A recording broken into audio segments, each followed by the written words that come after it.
Bonjour à tous et merci de prendre le rendez-vous de cette session d'information sur la télévision parlementaire du Bénin. Voici les titres à développer ce jour.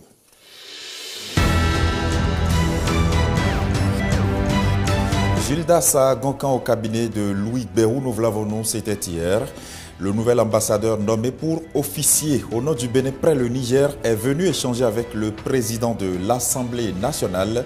Divers sujets ont été développés. Il s'est confié à nous à sa sortie d'audience. Vous l'entendrez dans quelques minutes.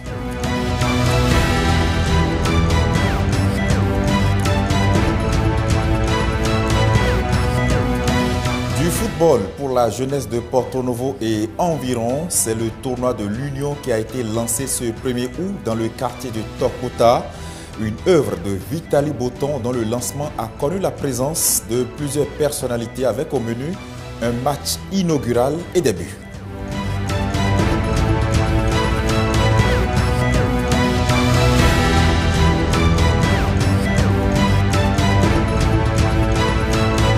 Et puis dans la page magazine, nous allons rester dans la fièvre de la fête nationale.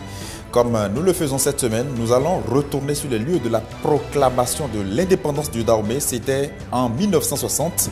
C'est une place située sur l'esplanade extérieure du Palais des Gouverneurs à Porto Novo.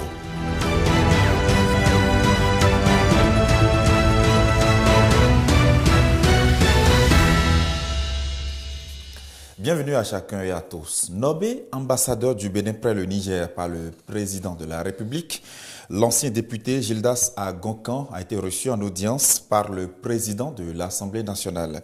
C'était hier mercredi 2 août 2023 au Palais des Gouverneurs à Porto Novo. Au dire du nouvel ambassadeur reçu par Louis Gbéhou, nous l'avons, les échanges ont été riches en partage d'expériences et de conseils. Je vous propose de l'écouter à sa sortie d'audience au micro de Estelle Dopono et Octave Adjo. Je suis venu ici aujourd'hui au du président de l'Assemblée nationale et en même temps un papa et un ancien patron, comme j'ai l'habitude de le dire, qui au-delà de son expérience parlementaire est aussi un ancien colonel de la douane. Vous imaginez l'importance de sa fonction, de toutes ces expériences-là, dans les fonctions qui sont les miennes actuelles. Il s'agit du Niger, un pays à grande fraternité avec le Bénin, et qui aujourd'hui est en difficulté. Le président m'a prodigué les conseils par rapport à ma fonction et en même temps par rapport à la quiétude, le climat de paix, de stabilité qui est indispensable pour une cohésion entre les peuples béninois et nigériens. Vivement que ce qui se passe aujourd'hui puisse rapidement s'arrêter et que nous rentrions dans un climat de paix, de cohésion indubitablement bon pour nos deux peuples. Ces conseils vont m'accompagner au point de vue politique, au point de vue institutionnel et au point de vue économique. Je suis venu rencontrer un homme d'expérience, un politique, un ancien colonel de la douane, un catholique de plus. Donc j'ai eu expérience, j'ai eu conseil, j'ai eu bénédiction. Voilà, et ce mardi 1er août 2023, le Bénin a célébré le 63e anniversaire de son accession à la souveraineté nationale et internationale.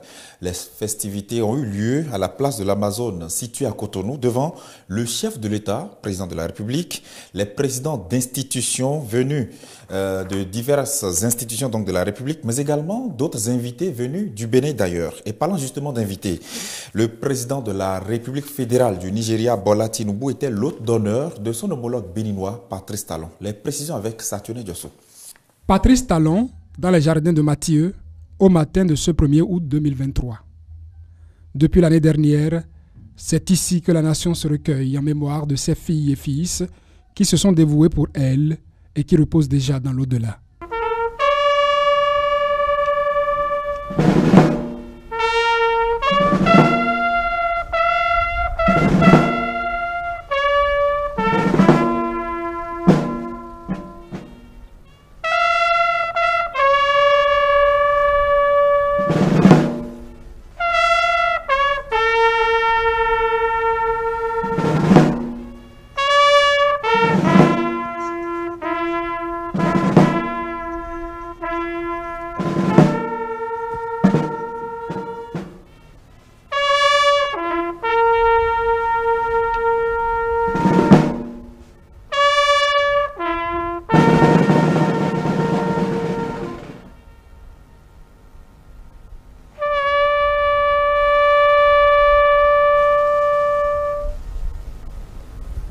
premier acte des manifestations officielles de cette fête nationale, dont le quartier général est la place de l'Amazone.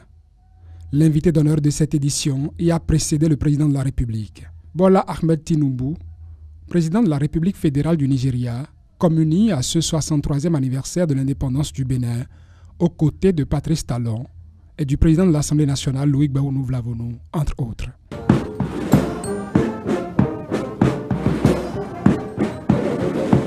Le défilé pédestre, première phase de ce défilé militaire et paramilitaire, s'ébranle.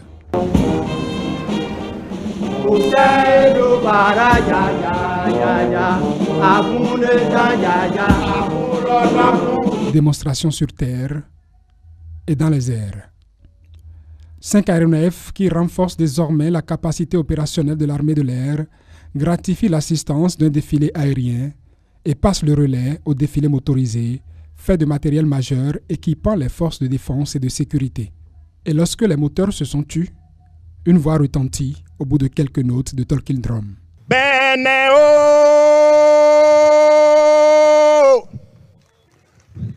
Bobo Africa, oh,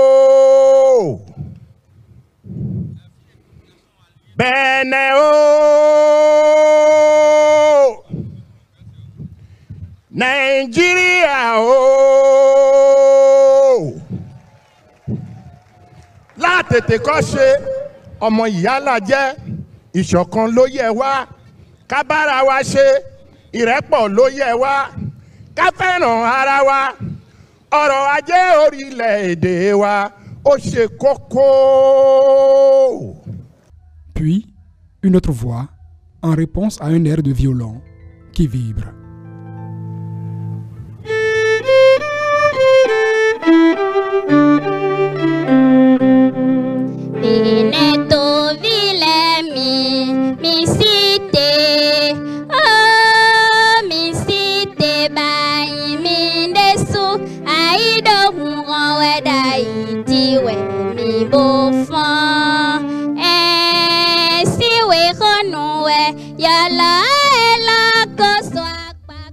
L'hymne national en Fongbe, une des langues nationales du Bénin.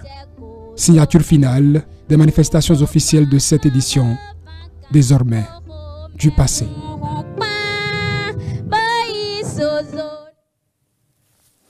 Voilà donc le récit de Saturne Djossou par rapport aux festivités officielles du 1er août à Cotonou. Et dans la ville capitale du Bénin, il n'y a pas eu de défilé, mais les citoyens ont quand même vécu la fête dans leur corps avec beaucoup d'émotion. Célébrer l'indépendance du pays s'avère un moment crucial de son histoire, surtout que tout était parti de cette ville, la ville de Porto Novo. Et les habitants justement résument leurs sentiments en un seul mot, fierté. Je vous propose de suivre ce reportage de notre équipe déployée dans la ville, Vanoli Olibé Osena Moussou et Charlie Tomavo. Exhibition du drapeau national, des places et institutions repeintes à l'image de toutes les autres villes. Porto Novo, paré de ses plus beaux atours, brille. Cela pour annoncer le 1er août, une date ancrée dans la mémoire de tous les Béninois. Cette date me rappelle l'accession à l'indépendance de notre pays, le Bénin. Lorsqu'on circule dans la ville, on voit déjà des changements. Nos drapeaux flottent un peu partout. C'est la date de mon indépendance de mon pays, le Bénin. Je sais que c'est depuis 1960 que ça a commencé. Donc ça a 63 ans déjà. Donc avant la veille, ça se voit que les voies des pavés aussi sont bien peinturées comme cela se faisait. Et c'est très joli. Quelques heures après la célébration du 63e anniversaire du Bénin, nombreux sont les citoyens qui se disent fiers d'appartenir à un pays avec autant de valeurs démocratiques. Aujourd'hui, le sentiment qu'on a, c'est que, pour ce qui concerne ma génération apparemment, on se remémore notre jeunesse, ce que nous avons vécu. Mais je fais un clin d'œil à ceux qui se sont battus pour que le Bénin ait l'indépendance en 1960. Et de génération en génération, chacun a son sentiment de la fête du 1er août. Aujourd'hui, le 1er août, bon, c'est le défilé souvent que nous attendons, on regarde, on est content de voir le défilé, puis bon, chacun s'anime. Je suis fière d'être béninoise, fière que Mon pays, le Bénin, fête encore une année de plus pour cette fête-là. Donc, c'est une fierté pour moi quand même d'être de ce pays. Et c'est vrai que beaucoup de choses ont changé, mais il reste encore des choses qui doivent changer, surtout dans l'éducation. Je suis dans l'éducation et il reste beaucoup de choses. Le président est en train de faire de son mieux et nous, acteurs de l'éducation, nous allons l'accompagner encore plus pour que nous puissions toucher du doigt les résultats escomptés. La fête nationale, même si elle est un moment de fierté, c'est aussi un moment de réflexion et d'engagement pour tous les citoyens béninois. Et la fête nationale, justement, c'est l'affaire de tout le monde, pendant que les militaires s'exhibent et que les citoyens ordinaires expriment leur fierté, les religieux de leur côté prient pour la nation. L'Église catholique de Porto Novo a donc organisé une messe d'action de grâce à la veille des 63 ans d'indépendance du Bénin. Présidée par Monseigneur Aristide Gonzalo à la cathédrale Notre-Dame de l'Immaculée Conception de Porto Novo, cette messe a connu la présence de plusieurs personnalités telles que le directeur de cabinet du président de l'Assemblée nationale. Le reportage de Estelle Dopono et Kevin Benachaoui. C'est une messe d'action de grâce à laquelle participent ces cadres parlementaires avec les autorités politico-administratives et religieuses. Dans son homélie, Monseigneur Aristide Gonzalo rappelle l'importance de cette action de grâce à Dieu pour les 63 ans de l'indépendance du Bénin. C'est Dieu qui préside au destin de notre pays. C'est lui qui a conduit nos pères à l'événement fondateur de notre nation que nous allons commémorer demain 1er août. C'est notre Dieu que nous supplions de nous bénir et d'ouvrir toujours devant nous un avenir meilleur, fait davantage de liberté, de vérité et de justice. Si nous oublions d'où nous venons, si nous passons sous silence les luttes et les souffrances du passé, si nous oublions les luttes de nos pères pour la liberté, si nous oublions les moments fondateurs de notre histoire, nous ne serons plus en mesure de nous comprendre nous-mêmes, d'identifier nos priorités et de nous projeter dans l'avenir. Frères et sœurs en Christ, le salut est dans le retour à l'alliance et dans la commémoration. C'est le retour aux valeurs fondamentales qui fondent tout un peuple. Heureusement que dans le cœur de toute personne humaine, la lumière divine existe et demeure comme une graine de sénévé. À cette célébration eucharistique, le président de l'Assemblée nationale est représenté par son directeur de cabinet. Vous connaissez son attachement pour se confier à Dieu, confier le pays à Dieu. Nous venons de finir, je dirais, un cycle. Dieu a fait de 31 juillet 2022, nous sommes venus au 31 juillet 2023. C'est une grâce. Nous avons fini un cycle comme ça, nous voulons commencer un autre.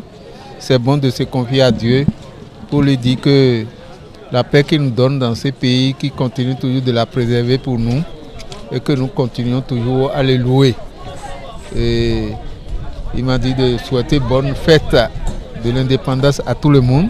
Cette messe est ponctuée de diverses louanges et adorations, avec à la clé une prière spéciale pour le pays.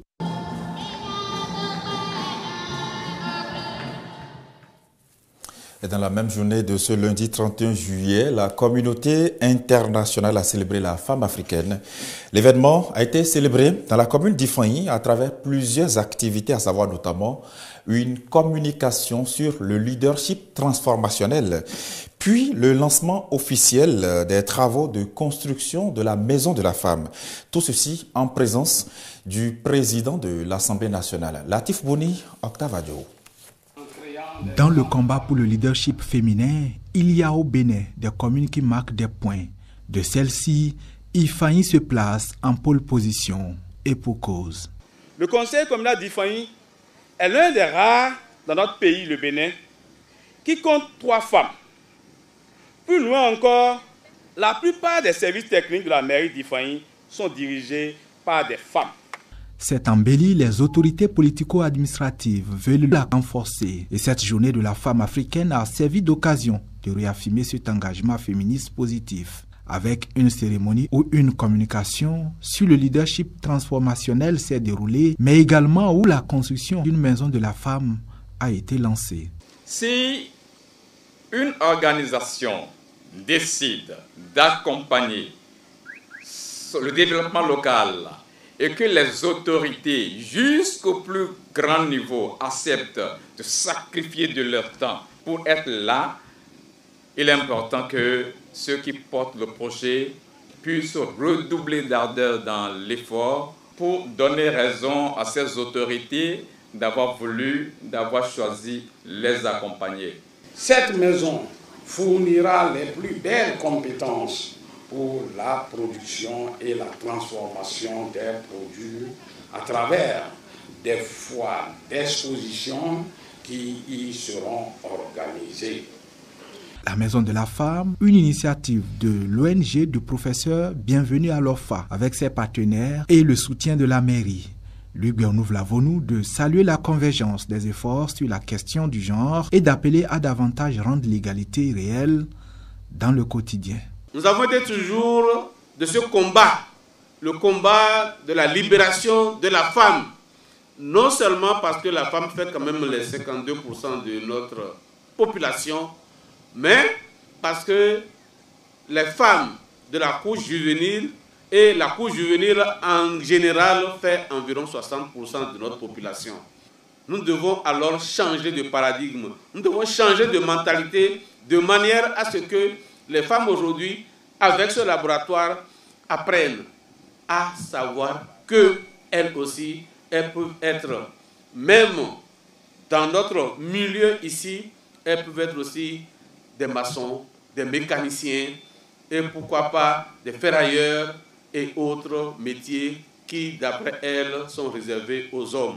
Aujourd'hui, l'homme est l'égal de la femme en droit et en devoir. Pour les femmes d'Ifani, la journée de la femme africaine ne pouvait mieux se célébrer. En cette veille de la journée nationale, une pierre se pose pour d'ici peu laisser place à leur maison. Parlons sport tout de même avec la Coupe de l'Union qui a été lancée ce 1er août à Porto Novo. Il s'agit d'un tournoi de football dont l'initiative est de Vitaly Boton au profit de la jeunesse de Porto Novo et environ 15 équipes y participent pour un trophée à l'issue d'une compétition qui va durer un mois. Latif Boni, Kevin Benachaoui. Quoi de mieux pour unir les jeunes que le football? Cet après-midi du 1er août 2023, le public de Porto Novo est uni pour le lancement d'un tournoi dénommé Coupe de l'Union. Nous avons besoin d'une mobilisation jeune pour réfléchir sur la condition donc de la jeunesse. Et donc c'est dans ce cadre que nous avons mis en place cette compétition. Cette coupe, elle est la vôtre. La Coupe de l'Union, c'est la coupe de la jeunesse de Porto Novo. Il n'y a pas d'équipe gagnante. L'initiateur du tournoi veut rassembler un idéal partagé par les autorités locales, nombreuses à être de l'événement. Et je crois que cette première édition du tournoi de l'Union que les jeunes de Porto Novo ont voulu démarrer en ce jour spécial soit effectivement le socle de l'union de toute la jeunesse de Porto Novo et environ. Je sais que nous savons bien faire les choses, que nous savons bien nous entendre, que nous savons bien nous écouter et que tout au long de cette compétition, la fraternité, l'union va régner. Je vous invite à faire preuve de fair play, à vous, en tout cas, à vivre cet instant avec beaucoup de passion, beaucoup de chaleur, beaucoup d'amour et de fraternité. Mais je vous rassure qu'il y aura le public. Je nous souhaite tous une très belle fête de l'indépendance et que la fête soit belle. Initiateurs et autorités ainsi que le public veulent du spectacle, le fair play et les bruits. Ils seront servis pour ce match inaugural. Les Bleus, ça va repartir du côté de l'Escopie.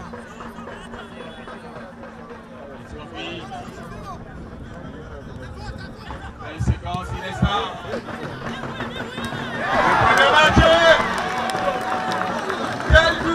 Escopie Football Club en bleu affronte ABC Football Club en noir. À la fraîcheur physique, l'agilité, l'engagement physique des Noirs, les Bleus vont opposer le calme, la patience, l'expérience et surtout la précision dans les gestes décisifs. Ça va offrir une occasion pour Frida qui veut la pointe des agents de David et qui n'aura pas la lucidité nécessaire pour conclure. Et c'est ça qu'on bien sûr.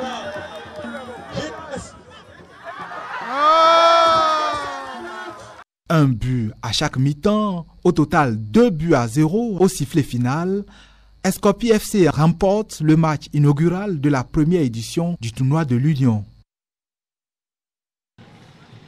26 rencontres, 26 matchs, ça va être 26 occasions de nous retrouver pour fêter autour donc du football.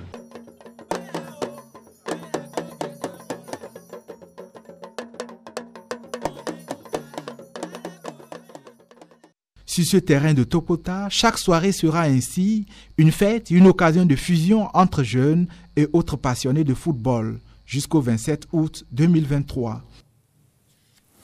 Voilà, un reportage de Latif Boni avec à la caméra Kevin Ben Achaoui. Une pause de 3 secondes et nous sommes dans la revue de presse.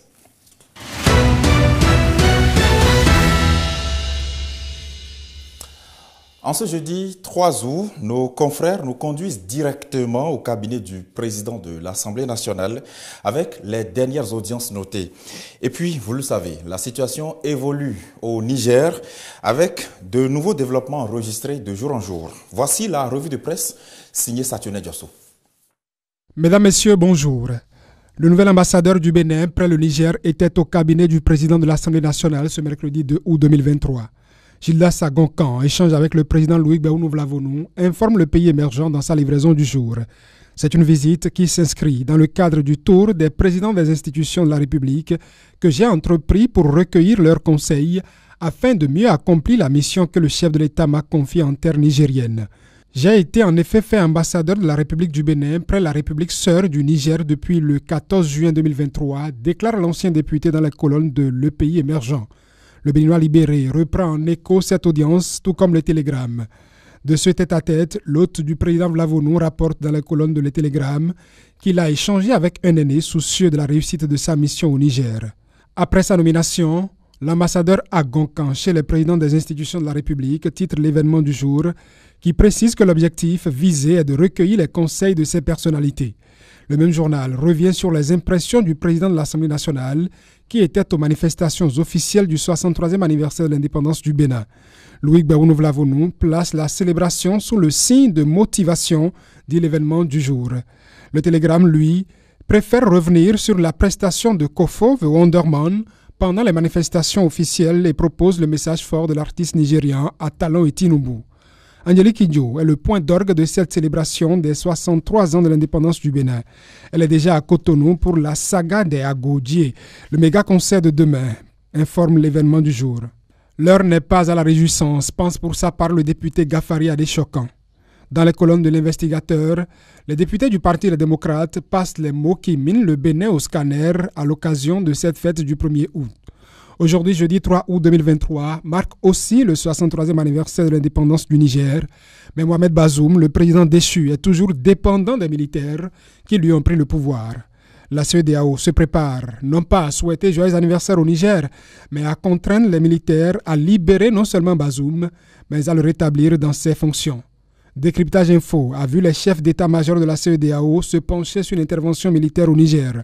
Ils sont en réunion depuis hier mercredi 2 août à Abuja au Nigeria et la réunion va durer 72 heures, détaille Décryptage Info.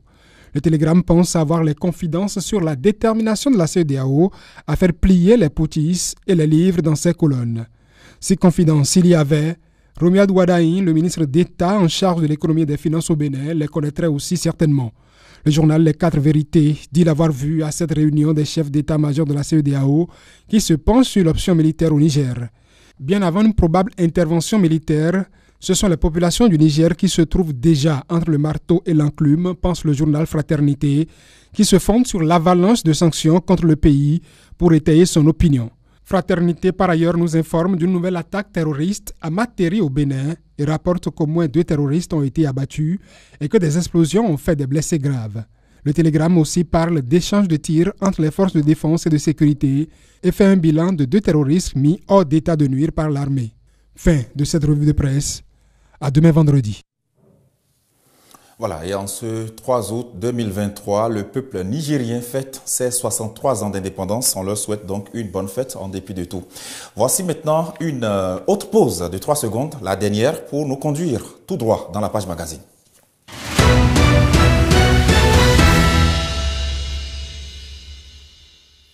Et nous sommes dans la semaine donc des 63 ans d'indépendance du Bénin. Et aujourd'hui encore, comme nous le faisons depuis le début de cette semaine, nous allons vous conduire sur la place de la République, du nom de cette place qui a connu la proclamation de l'indépendance du Dahomey, aujourd'hui Bénin. C'est une place située sur l'esplanade extérieure du Palais des Gouverneurs, aujourd'hui siège de l'Assemblée nationale du Bénin. Et pour pouvoir faire cette visite guidée, nous allons suivre les pas de Saturne Diossou avec à la caméra Kevin Benatiaoui et Octave Adio. Indépendance, tcha-tcha, Tozumiye, Otikwaza, tcha-tcha, Toubaki. J'ai appris que c'est à Porto Novo que ça a été proclamé, mais exactement, je ne saurais vous dire là où ça s'était passé. Comme ce Béninois, certains pourraient ignorer cet endroit précis de la ville de Porto Novo où l'indépendance du Bénin a été proclamée le 1er août 1960. Chez d'autres, la confusion règne. Le 1er août 1960 nous rappelle l'indépendance du Bénin. Ça a été proclamé où? Bon, je dirais à la maison du gouverneur, à la place Baol de Porto Novo. L'indépendance a été programmée ce jour-là à Porto Novo. Le site est un peu en face de la Soneb, c'est à Vakpa. Pour lever tout équivoque, des personnes averties clarifient. Je sais que la confusion règne dans les esprits par rapport à Vakpa et par rapport vers l'Assemblée. C'est vers l'Assemblée là-bas et non vers Vakpa. C'est devant moi, devant nous, que le président Maga a prononcé le premier discours de l'indépendance. Et c'est devant l'Assemblée nationale, devant l'esplanade. C'est la devanture de l'ancienne Assemblée du Dahomey, qui est maintenant le siège du médiateur. J'étais déjà au CM1 en 1960. J'étais sur les lieux. Ce n'est pas une histoire qu'on m'a contée. Peuple dahoméen, je proclame solennellement l'indépendance du Dahomey ce lundi 1er août en présence des représentants de la République française, des chefs des États de l'entente, de tous nos invités, des ministres du gouvernement dahoméen, des parlementaires, des notabilités et de toute la population. Dites-nous, serions-nous à l'endroit où l'indépendance du Bénin a été proclamée le 1er août 1960? Oui, bien, tout à fait. C'est ici, c'est sur ces lieux que l'indépendance a été proclamée et le 1er août 1960. Je n'étais pas là, parce que j'étais très jeune. L'histoire raconte donc que c'est quelque part ici, oui, ou pour certains, en face du bâtiment qui sert de siège au médiateur de la République aujourd'hui. Pour certains aussi à Porto Novo, l'indépendance le 1er août 1960 aurait été proclamée quelque part d'autre du côté du quartier à Vakpa. Non, je crois que sur ce dernier aspect, je peux être précis, sans embâche, je vous dirais que non. Le 1er août 1960, c'est bien ici, à la place de la République, que ça a été proclamé. L'avènement du 1er août à Vakpa date de 1972, avec le président Aromandegbe. C'est en 1971 que le commissaire du gouvernement, Jean-Pierre Gondanou, avait proposé un plan pour la construction d'une place de l'indépendance à Vakpa. Les travaux ont commencé là-bas et c'est quand Aromandegbe était là, le 1er août 1972, qu'on a fait la première fois le défi là. J'y étais. Nous allons faire quelques pas nous retrouver à un autre endroit symbolique de cette ville. Le monument aux morts, nous avons constaté que depuis quelques années, la mairie de Porto Novo, quel que soit l'endroit où le 1er août est célébré à Porto Novo avec les défilés qui se font, vient toujours ici pour le dépôt de gerbes. Vous avez été maire de la ville de Porto Novo, vous avez vécu ça aussi. Nous constatons déjà qu'en prélude à cette fête, cette place est en train d'être réhabilitée, d'être rénovée pour accueillir certainement ses hôtes à la faveur.